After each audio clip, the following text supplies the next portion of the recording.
الحمد لله رب العالمين وأشهد أن لا إله إلا الله وحده لا شريك له وأشهد أن محمدا عبده ورسوله صلى الله عليه وعلى آله وصحبه الكرام أما بعد. Le prophète sallallahu alayhi wa sallam nous a certes informé que personne n'a connaissance de l'heure de la fin du monde si ce n'est Allah Azza wa Jal. Néanmoins, il nous a aussi dit que précédera l'avènement de l'heure 10 grands signes qui sont appelés les grands signes de la fin du monde. Les grands signes de la fin du monde. Parmi ces grands signes, il y a l'apparition de Al-Mahdi. C'est un homme pieux de la descendance de Al-Hassan, fils de Ali et Fatima radiyallahu anhum. Le prophète alayhi salatu wassalam nous dit à son sujet: son prénom est semblable au mien et le prénom de son père est semblable au mien. Il s'appelle donc Mohammed ibn Abdillah, ou c'est possible que son prénom soit Ahmed, du fait que le prophète alayhi salatu wassalam ait plusieurs prénoms. À son époque, il y aura la justice, il y aura beaucoup de biens et beaucoup de richesses. Il mettra l'équité et la propagera. Le prophète sallallahu alayhi wa sallam nous indique d'où il viendra, quel sera son comportement et quelle est sa généalogie. Allah subhanahu wa ta'ala le fera donc apparaître vers la fin des temps. Il le fera apparaître vers la fin des temps et il y aura beaucoup de prospérité et de bien à son époque. Parmi les signes de la fin du monde, il y a l'apparition d'Al-Masih ad-Dajjal, qu'ils appellent l'Antéchrist ou le borgne. C'est la plus grande épreuve qui aura lieu, et cela de l'époque de Adam alayhi salam jusqu'à la fin des temps. Il n'y a pas pire trouble que le Masih ad-Dajjal. C'est pour cela que chaque prophète a averti son peuple, chaque messager a averti son peuple, afin qu'il soit sur ses gardes devant ce grand trouble qu'est Al-Masih ad-Dajjal. Il a un œil borgne et son autre œil, l'œil gauche, comporte une excroissance. Il y a comme un bout de chair à l'intérieur. Donc l'œil droit et l'œil gauche sont déficients. Il prétendra être notre Seigneur et il possédera certaines choses extraordinaires. Par exemple, il ordonnera à la pluie de tomber et elle tombera. Il ordonnera aux cultures de pousser et elles pousseront. Le prophète alayhi salatu wassalam nous l'a décrit. Il fait partie de la descendance de Adam. C'est donc un être humain, un homme. Il a beaucoup de cheveux, il est petit de taille et il a une apparence très laide. Entre ses deux yeux, il y a l'inscription Kaf, ou plutôt Kafir.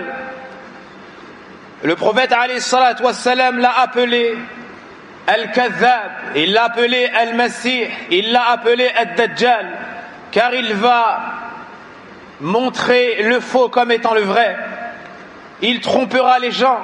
Il y aura avec lui un paradis et un enfer. Mais en réalité, son paradis sera un enfer et son enfer sera un paradis. Il va sortir dans la fin des temps. Il va sortir dans la fin des temps et la plupart des habitants de la terre vont le suivre. Lorsqu'il passera par un endroit, il emportera avec lui l'ensemble des richesses.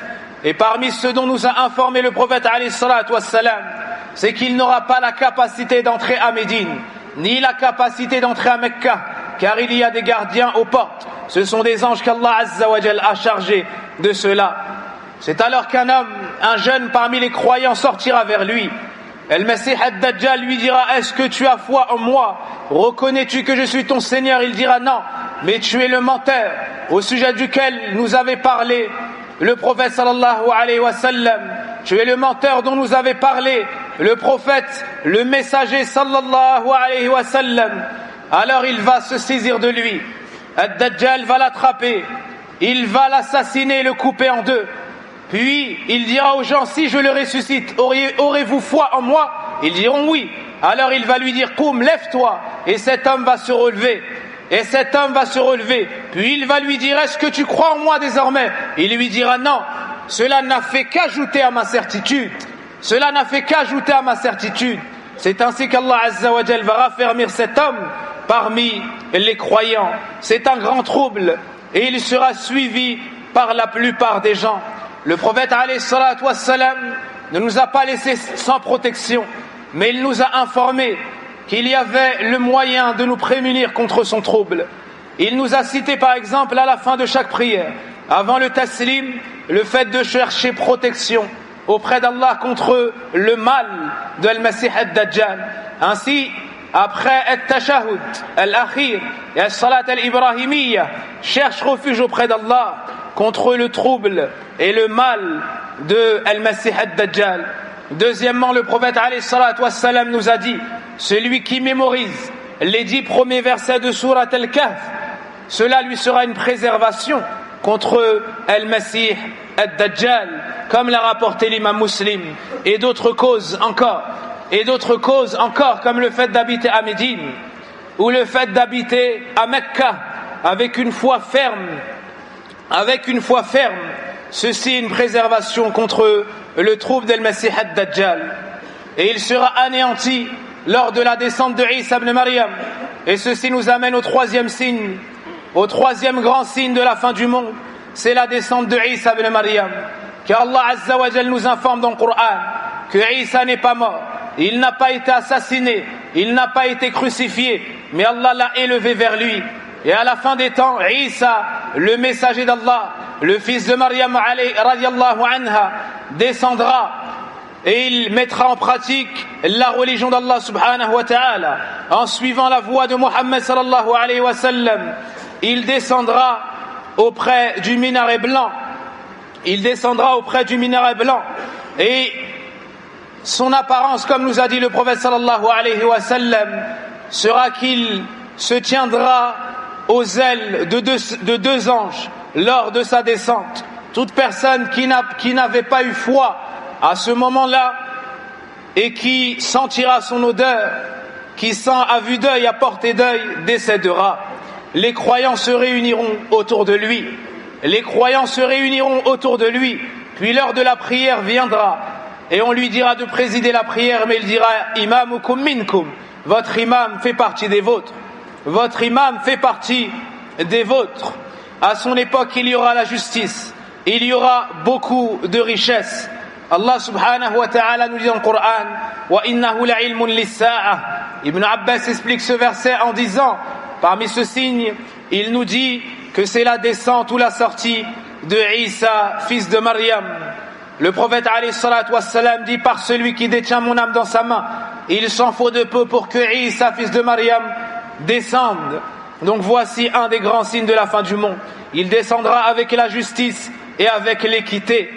Et pour finir, le quatrième point, le quatrième grand signe de la fin du monde, la sortie de Gog et Magog, ces deux peuples qui sèment le trouble et qui ont une grande force. Personne n'arrivera à les combattre. Et Allah subhanahu wa ta'ala accordera ou bien orientera Isa ibn Maryam. Les croyants seront avec Isa ibn Maryam. Allah Azza wa Jal lui ordonnera de préserver les croyants sur le mont At-Tur. Alors ils iront ensemble au mont At-Tur. Et ils sont déjà vivants à notre époque, Ya'juj wa Ma'juj.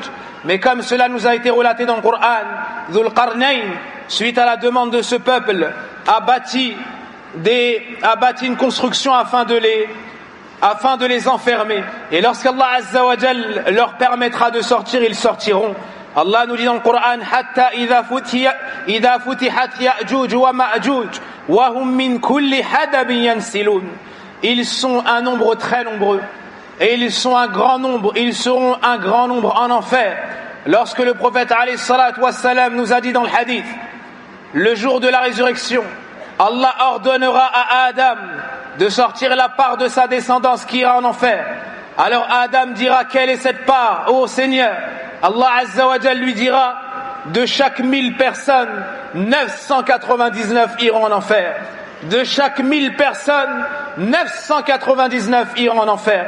Alors les compagnons ont été pris de peur et ont dit, qui sera celui-ci parmi nous, au messager d'Allah? Il leur a dit, tranquillisez-vous, sur 1000 ou bien sûr pour une personne d'entre vous, il y en aura 1000 parmi Ya'juj et Ma'juj. Ce sont donc des hommes de la descendance de Adam alayhi salam. Ils vont semer le trouble. Ils vont semer le trouble et combattre les habitants de la terre. Et lorsqu'ils auront fini avec la plupart des habitants de l'enfer, ils diront: venons, ou bien venez, allons-nous, ou bien allons découdre maintenant avec les habitants des cieux. Ils vont prendre leurs armes et ils vont tirer des flèches vers le ciel. Et comme tentation, lorsque leurs flèches vont retomber, il y aura du sang. Alors ils vont penser avoir tué également les habitants des cieux. Par la suite, Allah subhanahu wa ta'ala va faire descendre sur eux un châtiment.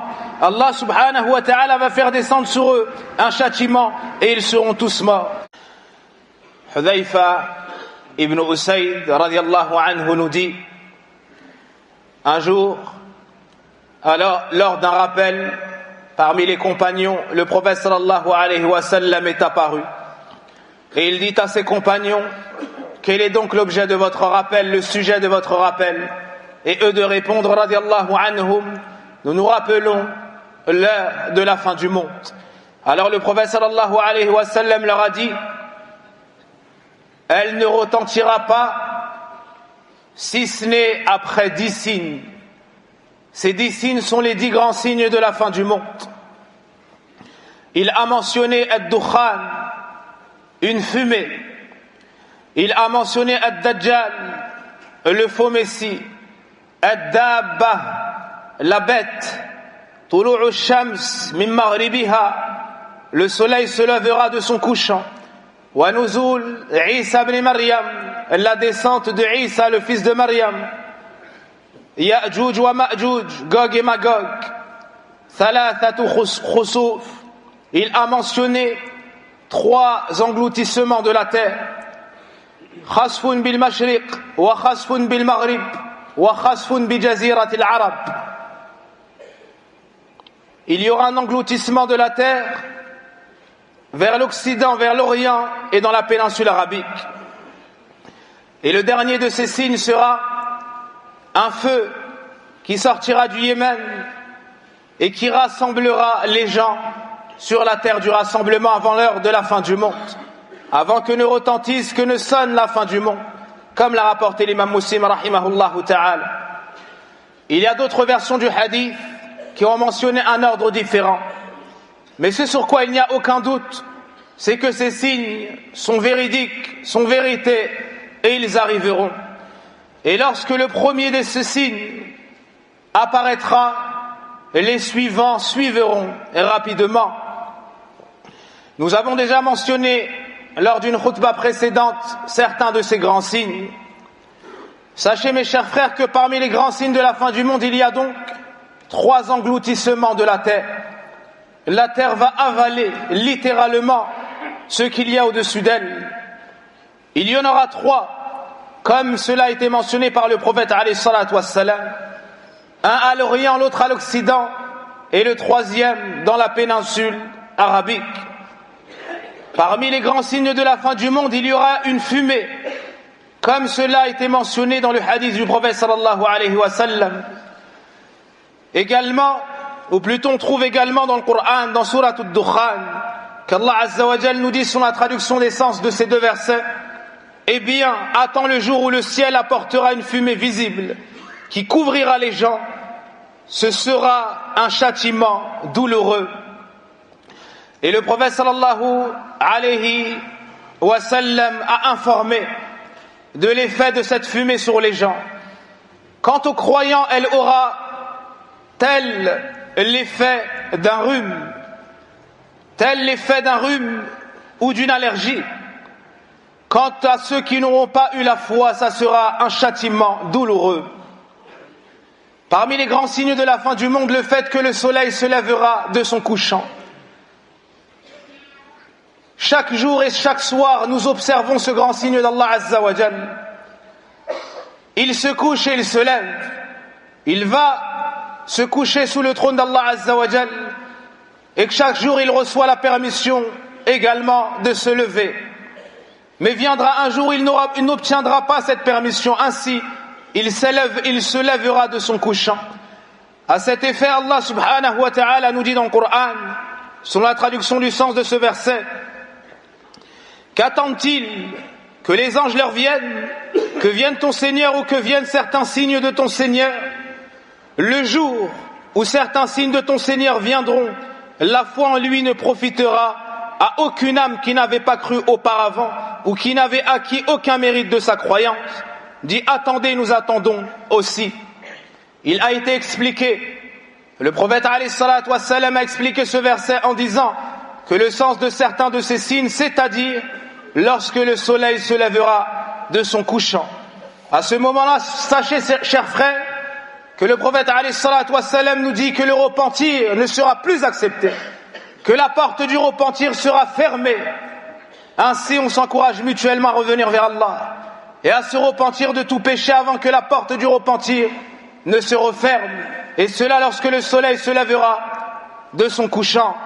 Et cela lorsque le soleil se lèvera de son couchant. Ce jour-là, tout le monde va croire.